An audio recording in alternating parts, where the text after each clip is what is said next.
Bienvenidos al podcast de la Sociedad Colombiana de Arquitectos Regional Bogotá y Cundinamarca, en el marco de la edición número 23 del Anual de Estudiantes de Arquitectura.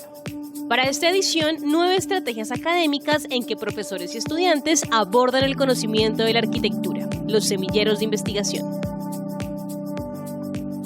Bienvenidas y bienvenidos al episodio número 49. Soy el arquitecto Sergio Antonio Perea Restrepo, curador para la 23ª Anual de Estudiantes de Arquitectura. En este episodio hablaremos de la fenomenología en la arquitectura. Conversaremos sobre cómo la disposición de los elementos, la elección de los materiales y la consideración de la luz y el sonido influye en nuestra relación con los espacios. Comprender esta relación entre arquitectura y experiencia es fundamental para diseñar espacios que no sean solo funcionales, sino también emocionalmente significativos. En este episodio le damos la bienvenida al profesor arquitecto Joan Manuel Guarín, líder del semillero de investigación, fenomenología, composición arquitectónica de la Universidad de América. Bienvenido, arquitecto. Bueno, muy buenas tardes a todos. Muchas gracias por la invitación. De nuevo por acá, ya teniendo la oportunidad de estar en pandemia también en un podcast. Y bueno, muy agradecido y como con la ventana de expectativa abierta para todos estos temas de semillero que son tan importantes para los estudiantes, ¿no? Y para el desarrollo de la profesión. Muchas gracias.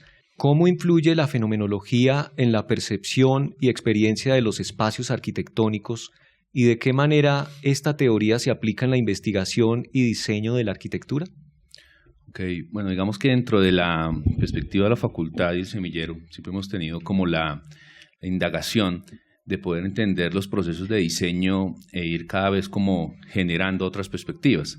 Digamos que la palabra fenomenología desde la filosofía, siendo un concepto muy amplio de Husserl, de Hegel, del mismo Ponti, pues lo que estamos tratando es de llevarlo a la arquitectura, tratando de entender el concepto de la experiencia, de cómo pues, el estudiante puede entender la composición de diseño a partir de la experiencia de los espacios, no solo limitando a lo que normalmente cuando componemos y hacemos arquitectura, que es el tema compositivo formal exterior que siempre lo dejamos al ejercicio de diseño.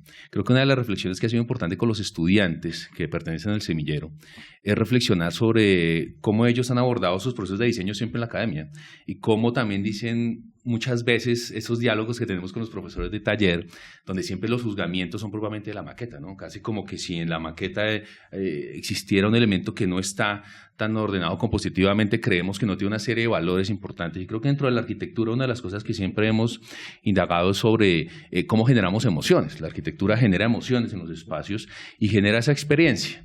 Y hemos tratado, digamos, de enfocar la experiencia del semillero y hemos considerado que dentro de los procesos cuando van a componer, los fenómenos de entender esa experiencia influyen en el tema, por ejemplo, temporal del espacio. Nosotros cuando tenemos diálogos de composición de los muchachos con el simple hecho de poner, por ejemplo, una circulación en un proyecto, les decimos, mire, la circulación de poner una rampa o una escalera, que hablamos del tiempo y la velocidad de los espacios es importante, porque no es solo la necesidad de una norma técnica que entonces se ponga una rampa, sino es la rampa cómo se percibe la velocidad del espacio.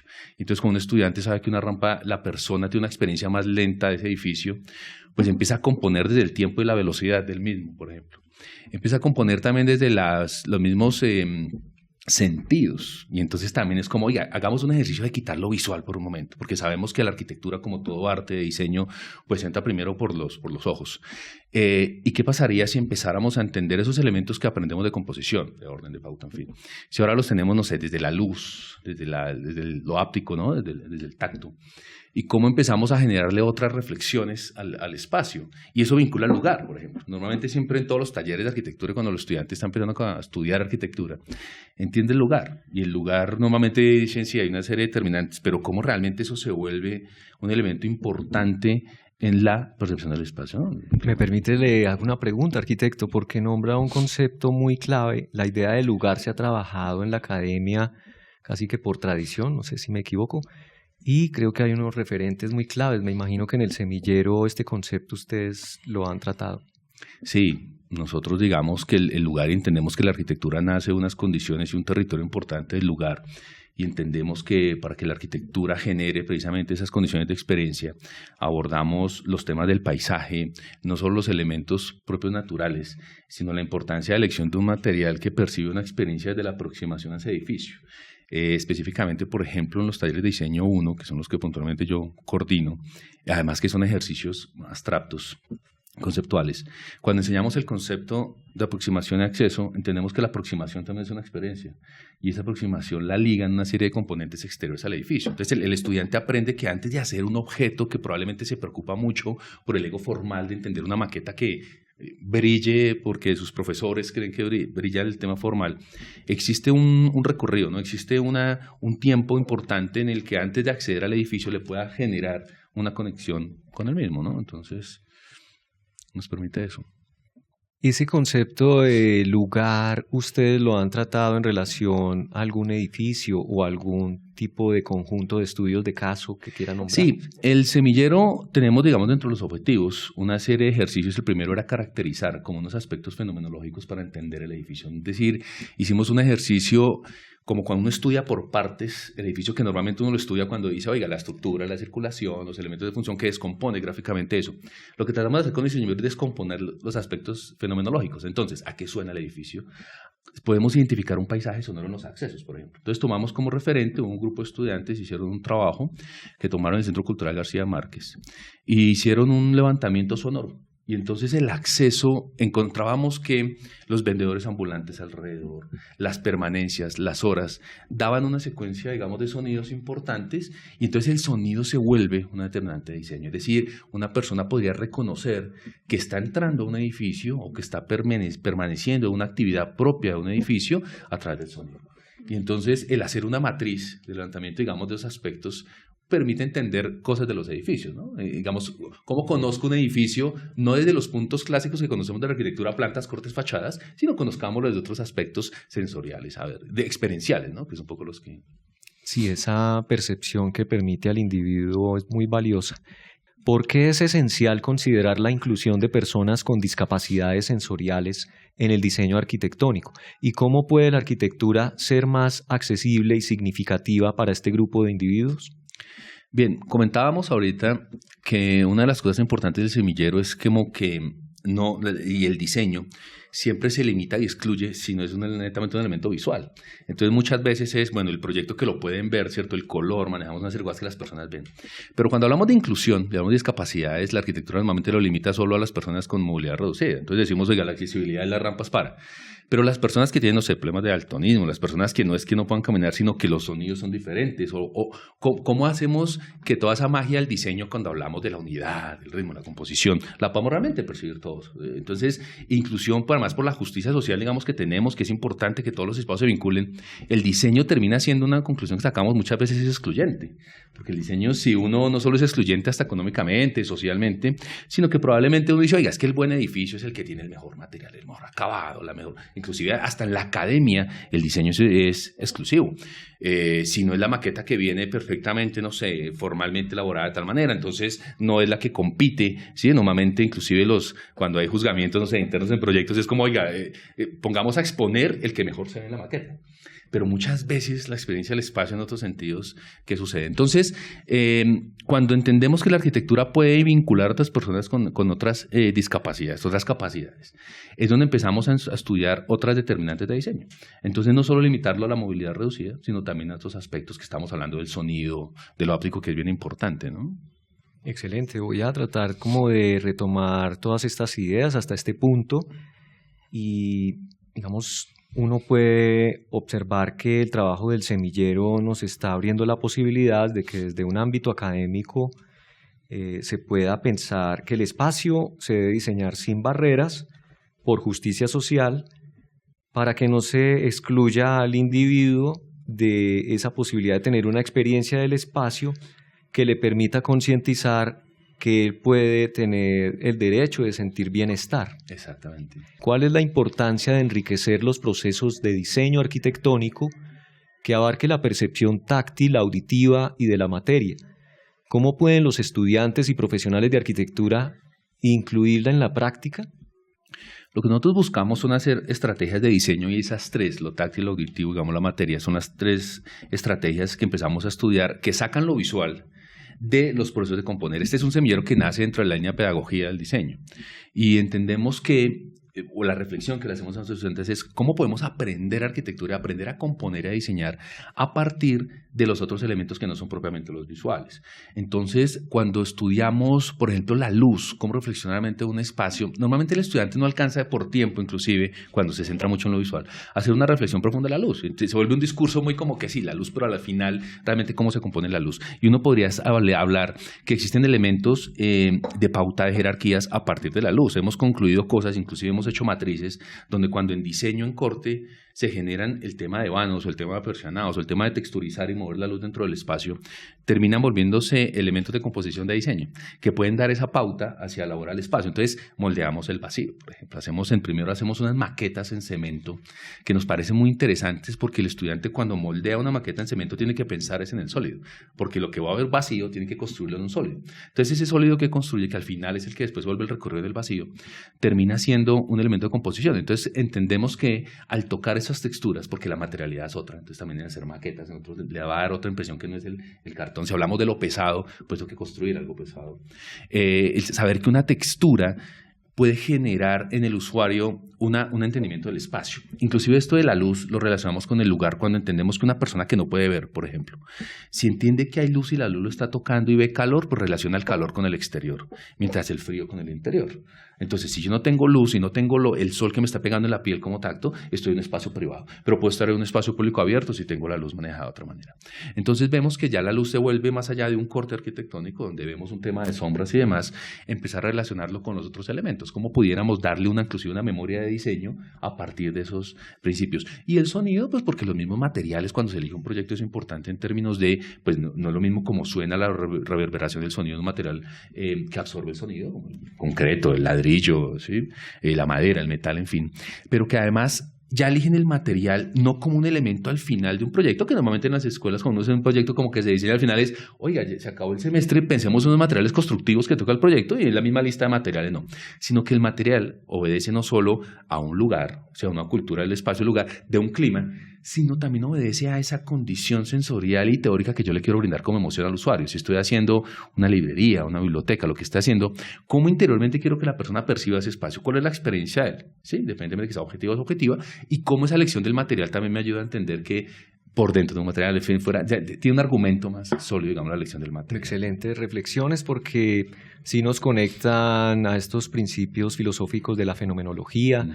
Y para la mayoría de los arquitectos esto se va a entender, digamos, en los procesos de pensamiento en diseño, en las experiencias que cada uno, sea como usuario o como estudiante de la arquitectura, pueda tener en algún edificio. Entonces se me ocurre como una cuestión complementaria y es sobre cómo el semillero, digamos, ha resuelto esto metodológicamente. Ya sé que hay unos referentes, unos paradigmas de pensamiento, pero ¿hay una metodología que nos puedan brindar como lección? Sí, tenemos un proceso, claro, al principio tuvimos solamente como unas reflexiones teóricas, pero ahora lo que estamos haciendo metodológicamente es un estudio de casos. Primero lo que hacemos es entender y estudiar la arquitectura a través de un levantamiento, digamos, de los edificios de esos, de reconocer, caracterizar como unos aspectos fenomenológicos dentro de unos edificios relevantes que pues los estudiantes les permita acceder, tomar dentro del ejercicio. Entonces, pues el caso que les contaba, por ejemplo, el del García Márquez, del Centro Cultural, y a partir de ahí estamos ya en esta última etapa, digamos que lo caracterizaron, y ahora eso lo estamos tratando de llevar a investigación-creación, y estamos creando unos objetos de creación con los estudiantes en el Laboratorio de Creación Digital de la Universidad, donde queremos montar una exposición a partir de la experiencia ya del usuario con un tema. Entonces, por ejemplo, el grupo que trabajó el tema del sonido y el paisaje sonoro, pues va a armar un performance artístico, un objeto de creación en el que los usuarios, cuando vean la obra, vamos a relacionar el sonido con la experiencia. O sea, queremos tener experiencias en términos del arte y cómo ese objeto pues, nos va a llevar después a tomar decisiones, digamos que en un futuro, cuando el semillero concluya esta primera etapa, determinar cuáles son los puntos con el que un estudiante podríamos enseñarle diseño y decir, mire, ¿cómo podemos concebir un ejercicio de arquitectura con estos principios y este proceso, ¿no? Es decir, ya sabemos que un ejercicio de arquitectura lo podemos concebir desde analizo un lugar, empiezo un acceso, en fin, bla, bla, bla. ¿Cómo tengo otros elementos que van a decir, oiga, yo puedo resolver una vivienda, puedo resolver cualquier uso a partir de los otros elementos experienciales? ¿Y cómo puedo aprender, sobre todo, arquitectura de otros escenarios? Que creo que le da un valor al estudiante también de bajar un poco la preocupación en términos del diseño, de que si no es el objeto que tiene 10.000 cosas, creen que no tiene un valor. Yo siempre les hago un poco la reflexión de, mire, si ustedes ven el Museo Judío de Berlín en una maqueta y no supiéramos que no es de Daniel Libeskind, que lo lleva un estudiante, muchos profesores empiezan a juzgarlo. Entonces dicen, es una caja que de pronto no se implanta, que son esos vanos que no están ordenados, pero la experiencia que tiene el Museo Judío de Berlín es la maravillosa, y por eso se gana el concurso. Si uno mira la obra de Alberto Campo Baez, la vida en escala 1:200, cualquier profesor puede pasar y dice, pero ¿qué hubo que no le...? Y creo que por ahí no es la reflexión. La reflexión es cómo eso es tan valioso y por qué esos grandes arquitectos son lo que son valiosos desde el punto experiencial. Siempre decíamos que ese concurso se lo gana Libeskind es precisamente por ese interior, digamos, de relacionar al tiempo. Pues es que es el museo judío, ¿no? Es la muerte de los tantos judíos, y cuando uno se mezcla el sonido de esas esculturas que suenan con el concreto, con esa luz que entra, es el silencio, es la experiencia. Entonces, ahí es donde la arquitectura realmente se vuelve un ejercicio emocional de la arquitectura, de ama y reflexión. Muy importante. En este momento estamos finalizando el episodio, pero para no cortar tan fuerte, digamos, este discurso filosófico, como poder complementarlo con alguna visión que pueda transmitirse a través de lo que la Universidad de América les ha ayudado, ¿no? De pronto en consolidar una forma de ver este tema que de todos modos ha sido tratado por muchos contextos, muchas comunidades académicas. Sí. Creo que lo bueno que ha tenido ahorita la facultad, que además ha tenido una reestructuración en estos últimos 2 años, es que ha permitido entender que ahí tenemos un nuevo currículum que trabajamos por unidades y campos de fundamentación. Y ese campo de fundamentación, lo hemos dialogado un poco con la decana, ha sido cómo le damos las herramientas al estudiante básicas para enfrentar un ejercicio de arquitectura que no solo es en elementos formales compositivos, sino también en todos los aspectos del territorio, del lugar, y de la experiencia. Entonces también consideramos que esa parte realmente del discurso de, oiga, ¿cuál es la famosa sensación que muchas veces todos los que pasamos por el primer semestre nos decían a veces nuestros profesores, pero qué emoción quiere generar? Y muchas veces se nos confundía eso, ¿no? Uno decía una maqueta, pero bueno, ¿yo realmente qué siento? Bueno, ¿cómo ahora podemos estudiarlo un poco más juicioso en términos de llevar ese discurso que cuando planteamos y leemos, por ejemplo, a Stephen Hall, ¿no? Incluimos dentro de sus textos también de esos elementos de percibir los elementos naturales que ayudan a eso. Y la universidad entonces establece ese campo de fundamentación, y a partir de ahí, de los campos que tiene, digamos, de unidades de diseño, que son específicamente núcleos que nos ayudan a entender el programa, la tectónica y demás, pues el estudiante ya tiene otras herramientas de abordar esos temas. Entonces, cuando hablan del programa, hablan de entender el contexto urbano con un estudiante, ya no habla del contexto urbano solo con los términos propios de Kevin Lynch, que son importantes y que todos lo tenemos que conocer, sino también aparecen otros discursos. Entonces, aparece el discurso de aproximarse al edificio, por ejemplo. Entonces, puedo tener un discurso de aproximación realmente experiencial antes de establecer un propio elemento de composición. Muchas gracias, arquitecto. Excelentes palabras, una gran lección para nuestros oyentes, una oportunidad para poder ahondar estos procesos como procesos de experiencia, ¿cierto? Que nos involucra el poder, digamos, aplicar la fenomenología. Entonces, nuevamente agradecemos al profesor arquitecto Joan Manuel Guarín, líder del Semillero de Investigación, Fenomenología, Composición Arquitectónica de la Universidad de América. Muchas gracias por haber participado en este episodio. Muchas gracias. De nuevo, agradecerles este espacio. Siempre es muy valioso poder traerlo de todas las facultades, lo que hacemos, ese discurso que tenemos tan importante, que es muy valorado en cada uno de nuestros escenarios, a nuestros oyentes, y a invitarlos a escuchar cada uno de los podcasts de todas las facultades, que sé que son muy valiosos y nos retroalimentan cada vez más en este largo camino de enseñar arquitectura, ¿no? Muchas gracias. Bueno, los invitamos a escuchar también los episodios de este podcast y los otros que hemos grabado a través de las plataformas Spotify, Apple Podcast y en la página de la Sociedad Colombiana de Arquitectos Bogotá y Cundinamarca. Soy el arquitecto Sergio Antonio Perea Restrepo, curador para la 23ª Anual de Estudiantes de Arquitectura. Hasta pronto, gracias. Bienvenidos al podcast de la Sociedad Colombiana de Arquitectos Regional Bogotá y Cundinamarca, en el marco de la edición número 23 del Anual de Estudiantes de Arquitectura. Para esta edición, 9 estrategias académicas en que profesores y estudiantes abordan el conocimiento de la arquitectura, los semilleros de investigación.